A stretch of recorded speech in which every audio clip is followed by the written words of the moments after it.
s'épanouit, un chaudron bouillonne rempli de vie. Patricia, Mélanie et Mélodie tissent des merveilles comme par magie. Bienvenue chez Chibi Hour, dans ce chaudron tout a du pouvoir. Broderie, coloriage et un brin de folie, un monde enchanteur où brillent trois esprits.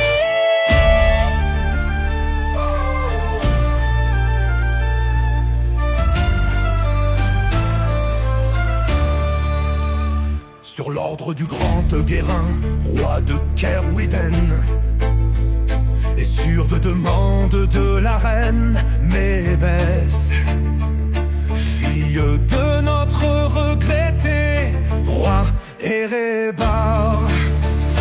Tous les bardes, troubadours et ménestrels sont priés de se rendre au château. Leur présence est requise pour animer les jeux royaux. À l'occasion de l'anniversaire de notre douce princesse Ekenriel, ils auront le devoir de divertir la foule, de faire danser nos nobles invités et de chanter la grandeur de notre cher royaume.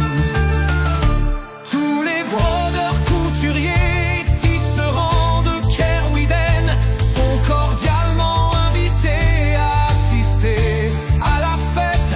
Ils pourront ainsi par leur fil immortaliser plus durablement que par les vers de poètes les légendes et héros qui font la fierté de notre royaume.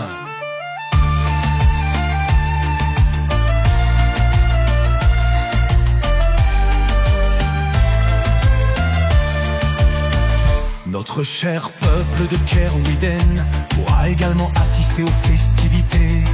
Vous aurez ainsi l'honneur d'applaudir les nobles, prétendants, joutant et luttant, dans l'espoir de conquérir le cœur de la princesse. Pour l'occasion sera présent Bronidé, le vaillant, prince de Nuire-Vallon, royaume ami et allié. Il viendra concourir pour la main de la princesse, armé de la célèbre lance avec laquelle il a défait la redoutable enchanteresse Barsaina Puisse. Elle lui portait chance tout au long de ses épreuves. Les prétendants seront nombreux et compteront parmi eux, outre notre estimé prince Bronidé, le comte de Tyrannen ainsi que le prince d'Erno, venu de la lointaine terre de Valderin. Nous interdisons formellement à Talvar l'enragé, roi d'Erenor, ainsi qu'aux membres de sa cour de prendre part d'une quelconque façon à l'événement. Seule la présence de Geroltor, en raison de sa félonie passée, sera tolérée. La bière et le bon vin d'Eldamé couleront à flot.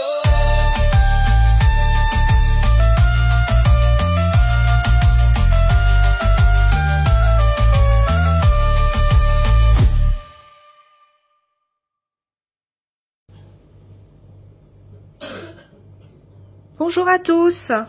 Bonjour. Et bienvenue à Kerwiden.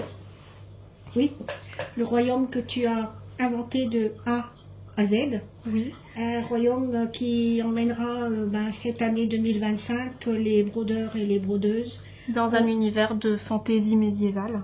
Alors, et qu'on dit aussi... en anglais, c'est de l'heroic fantasy. Heroic fantasy.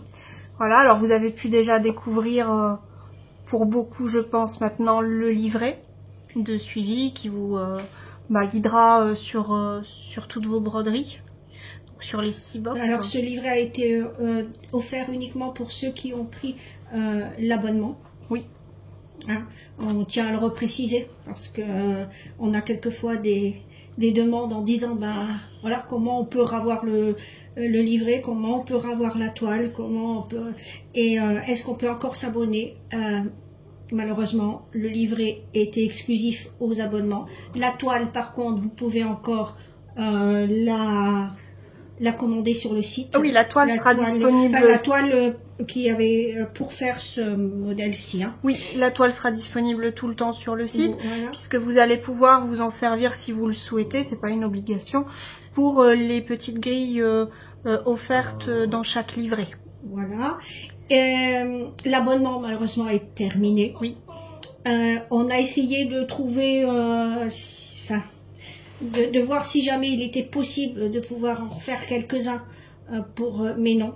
Non. Parce que il y a eu toute une mise en place avec tout ce qui va être dedans et tout est compté par rapport au nombre d'abonnements qui a été fait. Ouais, c'est pour ça que je les ai fait bien d'avance. Voilà, c'est pour ça qu'on l'a fait bien d'avance, donc on est vraiment désolé, mais pas possible de ravoir un abonnement. Par contre, vous pouvez prendre l'aventure en cours de route. Il n'y a pas de souci. Alors, pas pour la première box, celle-ci, et c'est terminé. Les précommandes sont terminées, mais par contre, pour la deuxième. Pour la deuxième, la troisième, etc. Voilà, une petite mise au point concernant cela. Donc, on va parler maintenant du livret, ou est-ce qu'on parle avant de qu'est-ce que l'Heroic Fantasy ou le médiéval fantastique. Oui. Parce que je pense que là aussi, il faut une mise au point. Stitch, non, 5 minutes. Désolée. Il faut une petite mise au point pour... oui. Alors tout d'abord parce que c'est un genre essentiellement anglo-saxon. On a peu de littérature vraiment fantastique médiévale en France. Donc... après, on a tous des points de repère avec Le Seigneur des Anneaux, Willow et compagnie. C'est un univers aussi qu'on le retrouve dans les jeux vidéo? Oui, le genre Donjons et Dragons. Donc c'est un univers qui se place, on va dire, dans un monde moyenâgeux, en respectant le mode de vie du Moyen-Âge, donc un suzerain, des vassaux, voilà, un monde plutôt, une société plutôt agricole, où se mêlent des éléments magiques et des créatures magiques. Avec des humains. Oui, pour la plupart du temps, oui. Voilà. Après, il peut y avoir un monde uniquement d'orques ou de fées, mais... il y aura toujours à un moment donné dans un monde d'humains. La majorité du temps, oui. Ce qui est différent de ce que tu m'avais expliqué l'autre fois, du fantastique. Oui, le fantastique est totalement différent, parce que là, ça va être un monde réel, où il y aura des... on va dire des interventions du fantastique, mais qui seront pas jugées normales par les personnages de l'histoire. Alors que là, on est dans un univers merveilleux où le fantastique est totalement normal et totalement intégré au récit. Donc on rencontre par exemple un nain dans la forêt, c'est tout à fait normal. On rencontre une licorne auprès d'un ruisseau, c'est tout à fait normal. C'est normal, oui. Voilà. On s'en étonne pas. Alors que dans le fantastique, on se demanderait d'où ça sort. Oui. Voilà. Ok. On jouerait plus sur la folie du personnage. Là, on est bien sur l'heroic fantasy, donc sur la fantasy médiévale. Sur ce qui se rapproche du merveilleux en français classique, donc les contes de fées. Oui. Voilà. Donc on rappelle bien un mélange d'humains et de créatures fantastiques, mais les deux coexistent en harmonie. Voilà. On se pose pas la question de savoir pourquoi il y a des éléments fantastiques dans cet univers. C'est totalement normal. Voilà. Alors après, je sais que tu as fait quand même pas mal de recherches pour mettre en place le royaume de Kervedel, tout comme les box des sorcières que tu avais fait précédemment. Il n'y a rien qui a été laissé au hasard. Non, j'ai pris... Alors, j'ai vraiment joué sur vos box, sur les stéréotypes du genre. Donc sur les personnages clés qu'on peut retrouver un peu partout. Bien sûr, avec ma touche et avec des histoires propres que j'ai créées pour les box. Voilà, j'ai pas été piquée des personnages qui existaient déjà autre part. Mais j'ai quand même pris pas mal de points de référence un peu partout pour voir justement ce qui pouvait, ce qui était fait d'habitude et pour qu'on ait tous les mêmes points de repère sur l'univers donc de médiéval fantastique sur ces box. Voilà, puis c'est un sujet aussi voilà, que tu as étudié durant tes études de lettres, donc tu as plus ou moins, oui, je vais dire, une connaissance. On va dire que les codes, voilà, il fallait au moins suivre les codes du genre. Voilà. Maintenant, on peut parler un petit peu de quoi dans cet univers? Qu'est-ce qu'on retrouve principalement dans cet univers?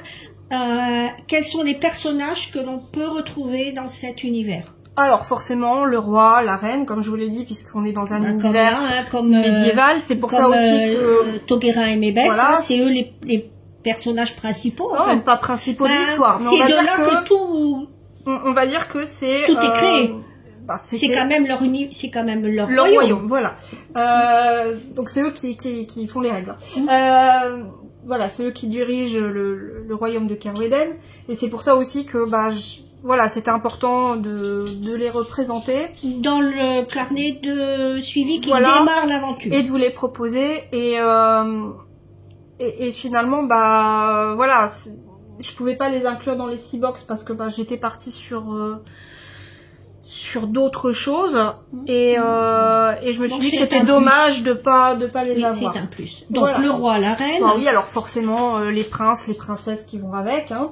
Donc ici, tout le monde le sait, il va y avoir une princesse et Kyrielle. Voilà, puis il y a le prince de Myrvalon aussi, du royaume voisin. Comme on est toujours dans un univers médiéval, il y aura forcément le chevalier. Voilà, le chevalier, traître, héros, enfin voilà, hein, on va dire que qu'il soit gentil ou non, on a quand même ce genre de personnage. On va avoir des créatures fantastiques. Oui, bien sûr. Donc de type licorne, dragon, sirène, enchanteresse. Oui, magicien, voilà. Et puis on a alors un personnage qui se retrouve dans pas mal d'histoires, qui est le barde, puisque la taverne joue un rôle important dans cet univers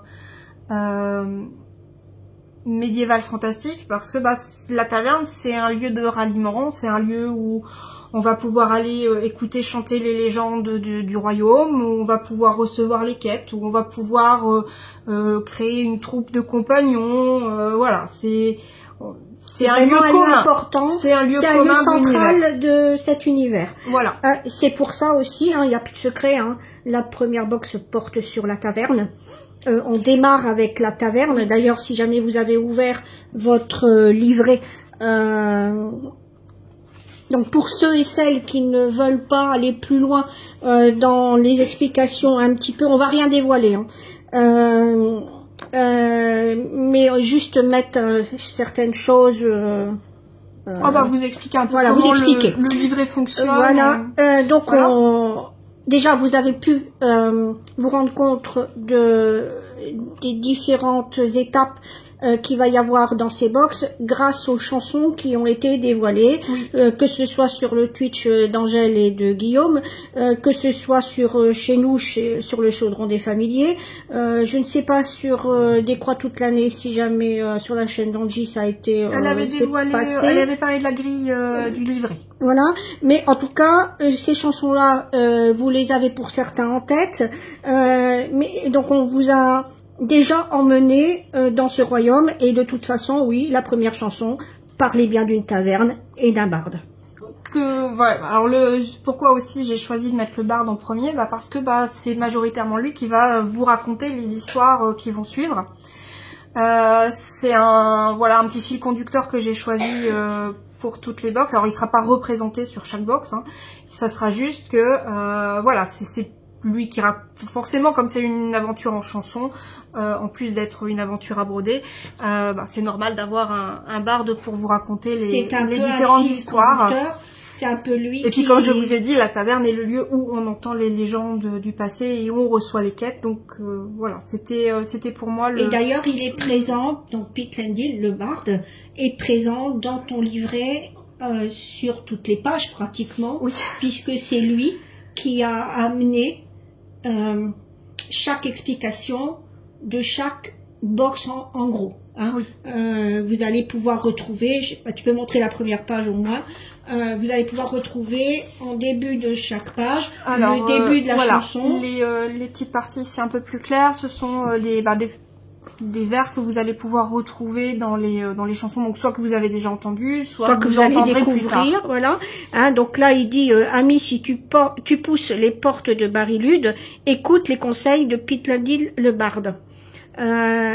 Et puis ensuite, ami, elle a poussé les portes de Barry-Lude un jour où chantait Pete Lendil, le barde. Donc ça vous donne déjà l'ambiance, de rentrer. Voilà, j'ai découvert l'auberge, la taverne. Voilà, voilà, vous allez mettre, quand vous allez recevoir votre box, vous pouvez y mettre ici la date à laquelle vous avez reçu la première box. Pas cet envoi qu'on a fait soit avec le la date livret. où vous avez reçu, soit la date où vous avez commencé à broder. Parce que on rappelle. Ah non, pardon. Donc oui, le premier c'était bien la date à laquelle vous avez ils ont reçu votre box. Voilà, qu'ils ont découvert cette taverne, cette auberge. Ensuite, j'ai bu mon premier verre à Barry-Lude, donc là, c'est la date de début de votre broderie. Voilà. En compagnie de. Alors, là, vous avez deux solutions. Soit vous la brodez en duo avec quelqu'un, ou même en trio, et vous pouvez noter le nom des brodeurs qui vous suivent dans l'aventure. Vous pouvez également noter... le nom d'un groupe que vous avez formé ou qui vous rejoint. Voilà. Vous pouvez... nommer aussi votre animal de compagnie. Voilà, si jamais il brode avec vous, voilà. Moi, je sais que Tyria est sur mes genoux à chaque fois que je brode, donc voilà. Ou alors, vous pouvez nommer les personnages qui sont sur l'illustration, comme si, vous rentriez vraiment dans l'aventure et que vous découvriez les personnages au fur et à mesure. Voilà. Alors que j'immortalisais ma visite à Barry-Lude grâce à mes petites croix, Pete Lendil m'a chanté. Donc là c'est pareil, soit vous mettez la chanson de la box, ou alors les chansons que vous avez écoutées en brodant la box. Par exemple une chanson du Seigneur des Anneaux, si vous avez écouté le Seigneur des Anneaux en brodant, ou voilà, vous mettez vraiment la musique qui vous a accompagné. Ensuite j'ai quitté l'auberge Là c'est la fin de vos petites croix, hein. Barry-Lude restera gravé dans ma mémoire car, alors là vous pouvez noter encore une fois au choix ce que vous avez pensé de vos petites croix, pourquoi justement vous aimeriez vous souvenir de cette broderie, ou alors ce que vous pensez avoir compris de l'histoire, puisque ça sera vraiment un déroulé sur plusieurs box. Donc j'y ai appris, là vous pouvez noter les différentes techniques, les nouveaux points que vous avez appris avec cette box, peut-être la pose de perles, enfin voilà, etc. Oui. Voilà, et ensuite j'ai quand même voulu mettre une petite partie pour la grille offerte qui sera faite par Mélodie. Donc en souvenir de Barry-Lude, j'ai commencé à broder le compagnon de Pete Lendil, et il est entièrement apparu sur ma toile, donc vous pourrez noter le début et la fin de cette broderie si vous souhaitez la faire. Et la dernière question de chaque page concernera directement la chanson et ce que vous avez pu en déduire. Donc ça, vous pouvez compléter cette partie-là à la découverte de la chanson. Voilà, et ce qui peut même être drôle, c'est de le comparer du coup avec ce que vous allez découvrir à l'ouverture de la box, de savoir si jamais vous aviez eu la bonne déduction ou si sinon c'était pas du tout ça. Enfin voilà. Et puis on voit. Et à la fin, donc je vous ai mis 10 petites chopes que vous allez pouvoir compléter au fur et à mesure de votre avancée. Donc comme ça vous montrera à quel point vous êtes avancé dans votre broderie. Ouais. Voilà. Et puis oui, ça montre comme quoi oui, c'est souvent celles sur Saga qui brodent sur Saga, elles ont cette possibilité d'aller de pourcentage en pourcentage. Donc là on va de 10% en 10% et on colore la petite chope quand elle est terminée, quand les petites croix sont terminées. Voilà, donc aussi aucune inquiétude. Mélanie va le redire aussi, moi je le redis aussi, aucune inquiétude, vous pouvez noter dans vos carnets. C'est fait pour ça, Mélanie a travaillé ses carnets pour que tout ça se soit noté dedans, et Mélanie, le fera également, elle notera dans son carnet vraiment pour avoir plus tard pour avoir un petit souvenir. Voilà. Alors si vous avez peur, écrivez au crayon de mine, écrivez au crayon en papier, mais remplissez votre carnet. Oui, et ici, vous pourrez mettre la petite image de la broderie, voilà, il y aura un sticker. Comme pour les box de sorcières, je vous ai remis un sticker, ce que vous allez pouvoir mettre. Voilà, ça vous permettra de dire, celle-là, voilà, je l'ai, soit vous le mettez quand vous commencez, quand vous... Puis d'ailleurs aussi, en parlant de stickers, ça me fait penser à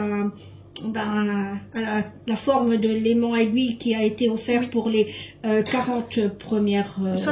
60 premières box. Il y en a 4 à gagner sur chaque chaîne partenaire, dont également la chaîne Twitch de Marie Normale également. Il y a Angèle et Guillaume. Peut-être sur Twitch, peut-être sur YouTube, je ne sais pas encore. Chez Angie Brodeuse. Sur des croix toute l'année, c'est sur sa chaîne YouTube. Ça viendra bientôt. Il y aura Diamant Rose dès qu'elle a reçu et dès qu'elle va lancer ça. Et nous ici, sur cette vidéo, nous lançons également le fait que vous allez pouvoir gagner également 4 aimants, donc un aimant par personne, et on vous demandera bien entendu de participer si vous n'avez pas eu l'aimant déjà. Oui, pour que tout le monde puisse avoir sa chance. Voilà. Après que vous ayez pris ou non l'abonnement, vous pouvez participer. Si jamais vous voulez participer pour gagner cet aimant, vous notez... Mélanie, qu'est-ce qu'il note en commentaire? Toguerin. Donc Toguerin, c'est noté sur la vidéo, c'est noté là, et puis pour ceux qui ont eu le livret, ils ont aussi. Mais si vous faites des erreurs, c'est pas grave. Tant qu'on a la phonétique de Toguerin de noter, c'est bon, on prendra votre participation en place et on fera gagner ça dans quelques temps. Voilà, donc je rappelle, pour participer, pour gagner un des aimants à aiguille de Mébès, de Toguerin et de Mébès, vous notez Toguerin dans votre commentaire. Donc voilà, donc au début de ce carnet également, tu as inclus une frise. Oui, alors j'ai inclus une frise. Vous allez pouvoir retrouver les différentes boxes. Pas forcément dans l'ordre d'ailleurs où elles sortiront, mais dans un ordre cette fois-ci chronologique, afin que vous puissiez reconstituer l'histoire de votre côté. Voilà.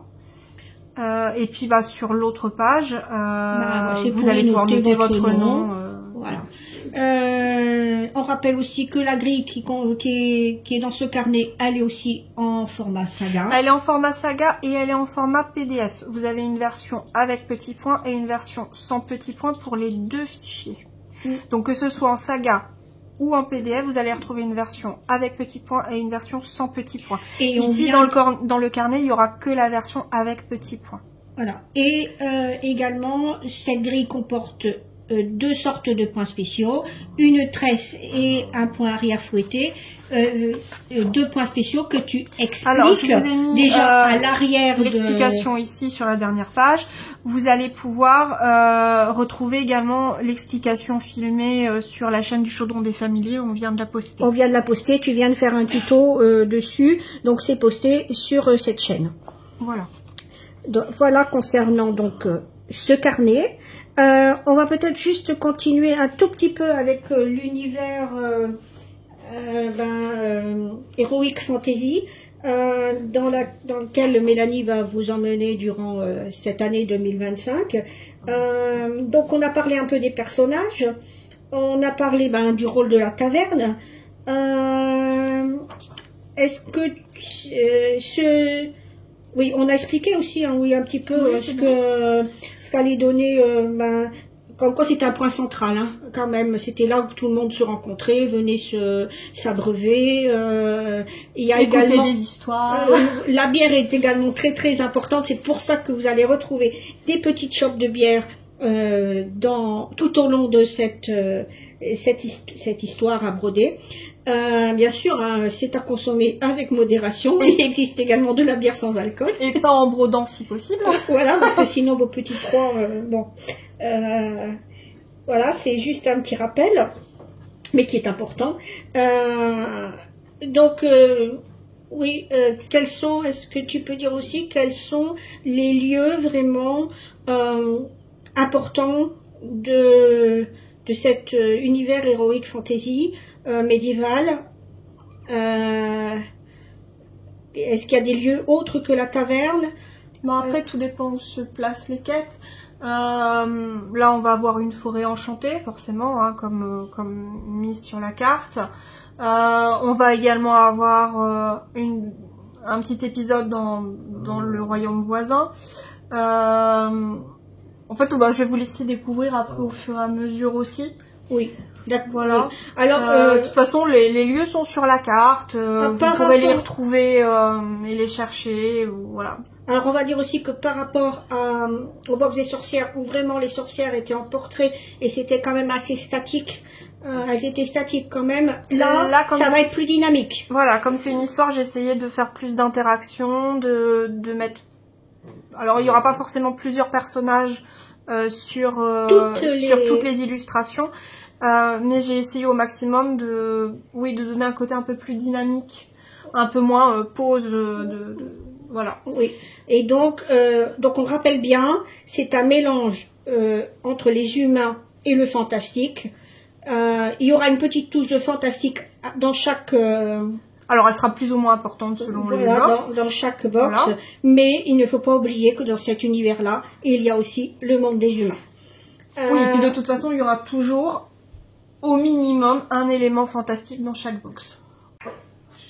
Désolée, Stitch faisait un petit peu trop de bruit. Donc on a dû couper, on reprend. Je disais que c'était un monde où les humains cohabiter avec des créatures fantastiques. Voilà. Elles seront présentes dans certaines box. Plus ou moins. D'ailleurs, il y aura des box avec uniquement des créatures fantastiques. Il y aura des box où ça sera majoritairement des humains, mais toujours dans cet univers médiéval fantastique. Donc forcément, il y aura des éléments fantastiques dedans. Pas forcément un personnage. Pas forcément un personnage, parce qu'à la limite... ou une créature, pas forcément. Ça peut être un élément. Ça peut être un élément. Okay. Vous prenez, par exemple, pour partir sur de la littérature un peu plus classique, même l'histoire des chevaliers de la table ronde, Excalibur fait partie de cet univers de fantaisie médiévale. Et c'est cette épée qui est fantastique. Voilà. Voilà. Donc ça, il faut garder avoir en tête aussi un gobelet avec le Saint Graal. Voilà, c'est pas le fantastique n'est pas borné aux créatures. Ça peut être des objets enchantés, ça peut être des lieux enchantés. Pour ceux qui aiment Disney, dans Taram et le chaudron magique, vous avez le luth du barde qui est enchanté. Vous avez Taram qui trouve une épée enchantée aussi. Voilà. C'est souvent aussi, oui, effectivement, des objets. Ce ne sont pas toujours des créatures. Ça peut être une armure enchantée, ça peut être plein de choses. Mélanie, un grand merci. Vous avez l'anneau dans le Seigneur des Anneaux. Oui, voilà. Qui est l'élément principal fantastique. Oui. D'accord, il y a tout un univers autour. Il y a des nains, il y a des orques, il y a des hobbits, il y a des magiciens, il y a des elfes, il y a tout ça. Mais le point central, c'est l'anneau. C'est l'anneau qui est magique. Donc voilà. Un bon petit rappel et puis merci Mélanie d'avoir illustré cela par tes mots, d'avoir fait un petit rappel aussi sur cet univers, sur ce thème. Nous voilà de retour. Encore une petite interruption avec les petits toutous. Comment j'allais dire, donc merci Mélanie, je redis, d'avoir illustré ce thème par tes mots. Par ton savoir, comme aussi ça, au moins, par tes recherches. On part tous sur les mêmes bases, comme ça, on sait où on va. On va à Kerweden. Oui. Et on ne recherche pas le fantastique, le merveilleux, uniquement dans les créatures, ou dans les personnages, mais également dans les objets et dans les lieux. Oui, Parfois. parfois. Parfois. Voilà. Parce que tout l'univers est magique. Oui. Il faut savoir Oui. chercher la magie dans chaque chose, un peu comme ici. Voilà. Voilà. Donc, sur ce, on va dire à tout le monde une bonne fin de journée, parce que pour nous, c'est la fin de journée. On va dire bonne petite croix à... Oui, et puis bonnes à aventures. tous. Bonnes aventures à à Kerweden. Kerweden. La première box devrait être envoyée d'ici la fin du mois, début de mois prochain, ça dépendra. On a reçu déjà pas mal de choses. Oui, on a pas mal de choses qui sont Il y déjà a pas là. mal de choses, et je peux vous dire que la box... Vous trouverez du fantastique non seulement dans la broderie à faire, mais également dans les éléments de la box. Mais j'en dirai pas plus. Voilà. On a vraiment, encore une fois, un travail au point de vue de Mélanie dans la création de ces box qui est fait vraiment à 100%. Et vraiment, je peux vous dire que des recherches, elle en a fait. Elle en a fait beaucoup et rien, encore une fois, n'a été laissé au hasard. Elle vous emmène vraiment dans un univers et elle est contente de vous emmener avec elle dans cet univers qu'elle a créé de A à Z. Voilà, parce que vraiment, toi, ça t'a plu de le créer. Ça m'a plu de le créer, et puis bon, ça prend du temps, de l'énergie. Et puis, t'aimes bien le partager voilà, aussi. c'est ça, c'est un moment de partage aussi, et puis de découverte commune. Voilà, donc sur ce, on va vous laisser. Voilà, et puis... On va vous dire, Mélanie, va vous dire de lever son verre. de lever son verre à Kerweden. Et puis, bonne petite croix à tous. Bonne petite croix à tous. Et n'oubliez pas de mettre de la couleur dans votre vie.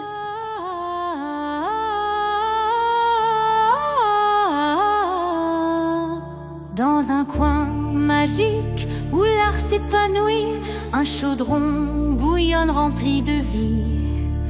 Patricia, Mélanie et Mélodie tissent des merveilles comme par magie. Bienvenue chez Chibi Hour. Dans ce chaudron tout a du pouvoir. Broderie, coloriage et un brin de folie. Un monde enchanteur où brillent trois esprits. Des fils qui dansent, des couleurs qui chantent. Chaque création est unie et vivante. Avec leurs doigts de fée, elles partagent leur savoir. Et sur YouTube, elles ouvrent leur grand grimoire. Bienvenue chez Chibi Hour. Dans ce chaudron, tout a du pouvoir. Broderie, coloriage et un brin de folie. Un monde enchanteur où brillent trois esprits. Patricia scrape avec passion. Mélanie dessine avec émotion. Et Mélodie colorise avec inspiration. Elles font vibrer l'âme de leur création. Dans leur boutique Chibi Hour t'attend avec des trésors doux et captivants. Abonne-toi vite et viens découvrir ce chaudron magique où l'art fait sourire. Bienvenue chez Chibi Hour. Dans ce chaudron, tout a du pouvoir.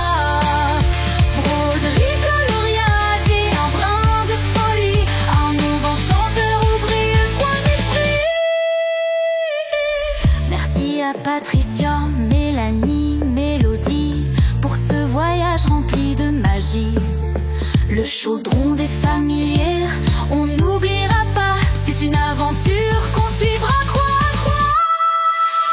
Bienvenue chez Chibi Hour. Dans ce chaudron, tout a du pouvoir. Broderie, coloriage et un brin de folie. Un monde enchanteur où brillent trois esprits.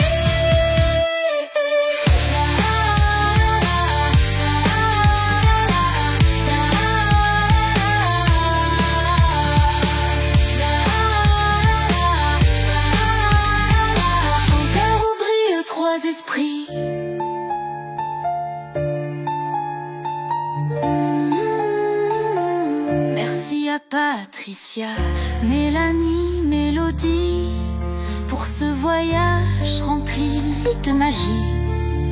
Le chaudron des familières, on n'oubliera pas, c'est une aventure qu'on suivra croix à croix.